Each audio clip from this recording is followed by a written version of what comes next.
Hello' guys, Assam ৰাইফলছত 1380টা পদত চাকৰি ওলাইছে। চ' এই পদসমূহৰ বাবে কেনেধৰণৰ অৰ্হতাৰ প্ৰয়োজন আৰু ইয়াৰ পদসমূহ কেনেধৰণৰ পদত চাকৰি ওলাইছে, চ' মই সকলো এই ভিডিঅ'টোত কৈ যাম। চ' আপোনালোকে ভিডিঅ'টো লাষ্টলৈকে চাব।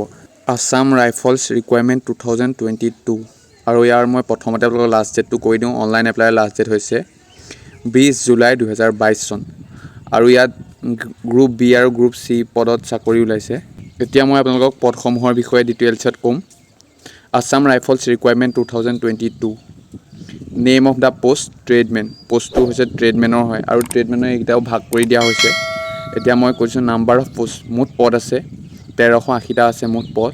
আৰু আছাম ৰাইফলছ ভেকেঞ্চি 2022 আৰু পোষ্ট আৰু ভেকেঞ্চি পদৰ নেমটো আছে, কি পদত চাকৰি ওলাইছে আৰু ইয়াৰ ভেকেঞ্চি কিমান, মানে খালী পদ কিমান আছে। চ' মই এতিয়া আপোনালোকক কৈ যাম।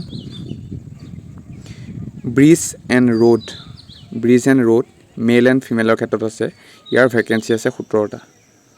আৰু নেক্সট আছে ক্লাৰ্ক, ইয়াৰো মেল আৰু ফিমেলৰ ক্ষেত্ৰত আছে, মানে মহিলা আৰু পুৰুষৰ উভয়ৰ ক্ষেত্ৰত আছে। টোটেল পদ আছে 287টা।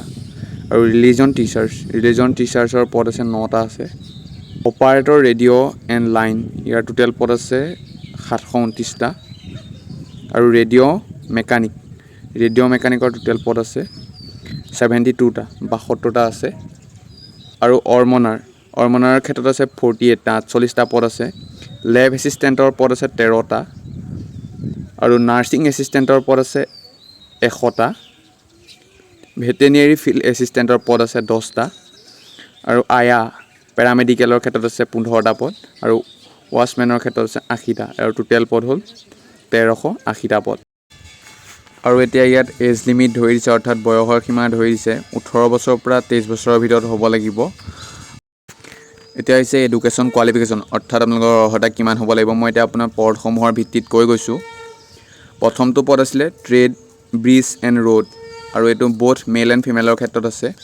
আৰু এইটো বিচাৰিছে আপোনালোকৰ মেট্ৰিক পাছ হ'ব লাগিব।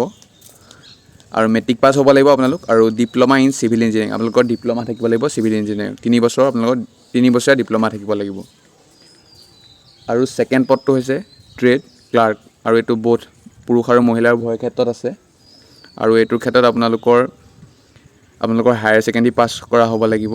আৰু skill test norms, computer, English, typing, আৰু আপোনালোকৰ কম্পিউটাৰ টাইপিঙৰ ক্ষেত্ৰত আপোনালোকে 1 মিনিটত 35টা ৱৰ্ড আপোনালোকে টাইপ কৰিব পাৰিব লাগিব। আৰু হিন্দীৰ ক্ষেত্ৰত 30টা ৱৰ্ড আপোনালোকে 1 মিনিটত 30টা ৱৰ্ড টাইপ কৰিব পৰা হ'ব লাগিব কম্পিউটাৰ। তাৰপিছত আহিলে নেক্সট পদটো আহিলে ট্ৰেড ৰিলিজিয়াছ টিচাৰ, আৰু এইটো অকল মতা মানুহৰ ক্ষেত্ৰত, অৰ্থাৎ পুৰুষৰ ক্ষেত্ৰত। আৰু এইটোত বিচাৰিছে গ্ৰেজুৱেশ্যন উইথ মাধ্যম ইন সংস্কৃতৰ বিচাৰিছে, আৰু ভূষণ ইন হিন্দী। সংস্কৃত আৰু হিন্দীত হ'ব লাগিব, গ্ৰেজুৱেশ্যন থকা হ'ব লাগিব। তাৰপিছত নেক্সট পদটো আহিলে trade operator radio' and line, আৰু এইটো ফৰ মেল কেণ্ডিডেটৰ ক্ষেত্ৰত। আৰু এইটো বিচাৰিছে আপোনালোকৰ মেট্ৰিক পাছ হ'ব লাগিব। আৰু 2 years industrial training institute in radio' and television or electronics, আৰু আপোনালোকে 2 বছৰ আপোনালোকে ৰেডিঅ' টেলিভিশ্যন ইলেক্ট্ৰনিক্স মানে ইনষ্টিটিউটত আপোনাৰ ট্ৰেইনিং কৰা হ'ব লাগিব। আৰু আপোনালোকৰ 12 পাছ হ'ব লাগিব, আৰু PCM থাকিব লাগিব। 12 পাছ হ'ব লাগিব, অৰ্থাৎ হায়াৰ ছেকেণ্ডেৰী পাছ হ'ব লাগিব, আৰু PCM থাকিব লাগিব, ফিজিক্স, কেমেষ্ট্ৰি, মেথছ। তাৰপাছত পদটো আহিলে ট্ৰেড ৰেডিঅ' মেকানিক, আৰু এইটো ফৰ মেল কেণ্ডিডেটৰ ক্ষেত্ৰত, পুৰুষৰ ক্ষেত্ৰত আছে। এইটো আপোনালোকৰ মেট্ৰিক পাছ হ'ব লাগিব। আৰু আপোনালোকৰ বিচাৰিছে ডিপ্ল'মা লাগিব, diploma in radio' and television technology or electronics or telecommunication or computer or electrical or mechanical engineering, আপোনালোকৰ এইকেইটা ডিপ্ল'মা লাগিব। আৰু 12 পাছ হ'ব লাগিব, আৰু ইয়াত ফিজিক্স, কেমেষ্ট্ৰি, মেথছ থাকিব লাগিব, আপোনালোকক পাছ কৰা হ'ব লাগিব। আৰু আপোনালোকে হায়াৰ ছেকেণ্ডেৰী আপোনালোকৰ 50% মাৰ্ক থাকিব লাগিব, এগ্ৰিগেট 50% মাৰ্ক থাকিব লাগিব। তাৰপাছত নেক্সটটো আহিলে ট্ৰেড আৰ্মনাৰ, আৰু এইটো মেল কেণ্ডিডেটৰ ক্ষেত্ৰত। আৰু এইটো আপোনালোকৰ 10 পাছ হ'লেই হ'ল, অৰ্থাৎ মেট্ৰিক পাছ কৰা হ'লেই হ'ল। তাৰপিছত নেক্সটটো আহিলে লেবৰেটৰী এছিষ্টেণ্ট, এইটো মেল কেণ্ডিডেটৰ ক্ষেত্ৰত। আৰু এইটো 10 ক্লাছ, অৰ্থাৎ মেট্ৰিক পাছ হ'ব লাগিব। আৰু English, maths, science and biology থাকিব লাগিব।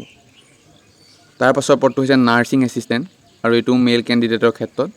আৰু 10 ক্লাছ পাছ, অৰ্থাৎ মেট্ৰিক পাছ হ'ব লাগিব। আৰু English, maths, science and biology for recognise board, এইটো আপোনালোকৰ ইংলিছ, মেথছ আৰু ছায়েন্স আৰু বায়'লজি থকা হ'ব লাগিব। আৰু নেক্সট পদটো হৈছে ভেটেনেৰী ফিল্ড এছিষ্টেণ্ট, আৰু এইটোৰ ক্ষেত্ৰত আপোনালোকে 12 পাছ হ'ব লাগিব। আৰু 2 year diploma certificate in veterinary science, আপোনালোকৰ 2 বছৰীয়া ভেটেনেৰী চাৰ্টিফিকেট লাগিব। আপোনালোকে ডিপ্ল'মা লোৱা চাৰ্টিফিকেট লাগিব আৰু আপোনালোকে হায়াৰ ছেকেণ্ডেৰী পাছ হোৱা হ'ব লাগিব। তাৰপিছত তাৰ লাষ্ট আৰু নেক্সট পদটো হৈছে আয়া, এইটো ট্ৰেড আয়া আৰু এইটো ফিমেল অৰ্থাৎ মহিলা কেণ্ডিডেটৰ ক্ষেত্ৰত, আৰু এইটো মেট্ৰিক পাছ কৰা হ'লেই হ'ব। আৰু তাৰ পাছৰটো হৈছে ৱাচমেন, এইটো হৈছে মেল কেণ্ডিডেটৰ ক্ষেত্ৰত আৰু এইটোও হৈছে মেট্ৰিক পাছ কৰা হ'লেই হ'ল। ইয়াৰ বাবে এপ্লিকেশ্যন ফিজ দিছে। চ' আপোনালোকৰ গ্ৰেড বি পষ্টৰ ক্ষেত্ৰত অৰ্থাৎ ৰিলিজন টিচাৰ্ছ আৰু ব্ৰিজ এণ্ড ৰোড পোষ্ট এইকেইটা পদৰ ক্ষেত্ৰত আছে, এইকেইটা গ্ৰুপ বি পদ হয়, গ্ৰুপ বি পোষ্ট। চ' ইয়াত আছে religion teachers and bridge and road post আৰু ইয়াৰ অনলাইন ফিজ বিচাৰিছে 200 টকা। আৰু গ্ৰুপ চি অৰ্থাৎ expect religion teachers and bridge and road post আৰু ইয়াৰ অনলাইনৰ ফিজ হৈছে 100 টকা। পে'মেণ্ট মেথড আপোনালোকে SBI বা আপোনালোকৰ কাৰ্ড পে'মেণ্ট কৰিব পাৰিব। আৰু হাউ টু এপ্লাই, যিসকল কেণ্ডিডেটৰ আপোনালোকৰ ইণ্টাৰেষ্টেড হয়, চ' এই পষ্টকেইটাৰ বাবে বা এলিজিবল হয়, চ' তেওঁলোকে আপোনালোকৰ 6 জুন 2022 চনৰ পৰা ইয়াৰ অনলাইন এপ্লাইৰ লিংক অ'পেন কৰিব। চ' আপোনালোকে অনলাইন এপ্লাই কৰিব পাৰিব। আৰু কেনেদৰে অনলাইন এপ্লাই কৰিব পাৰিব মই আপোনালোকক ভিডিঅ' বনাই দিম। চ' আপোনালোকে চেনেলটো মোৰ ছাবস্ক্ৰাইব কৰি থ'ব, তেতিয়া আপোনালোকে আৰু চাইডত থকা ঘণ্টাটো দবাই থ'ব, তেতিয়া যেতিয়াই মই ভিডিঅ' দিওঁ তেতিয়া আপোনালোকৰ ন'টিফিকেশ্যন আপোনালোকে প্ৰথমতে যাব। চ' আৰু মই ইয়াৰ অফিচিয়েল ৱেবছাইটৰ লিংক মোক ডেছক্ৰিপশ্যনত দি দিম আৰু মোৰ ইনষ্টাগ্ৰাম আইডিৰ লিংক মোৰ ডেছক্ৰিপশ্যনত দি দিম। যদি আপোনালোকৰ কিবা সহায় লাগে মোক মেছেজ কৰিব। চ' আজিলৈ বাই, জয় অসম।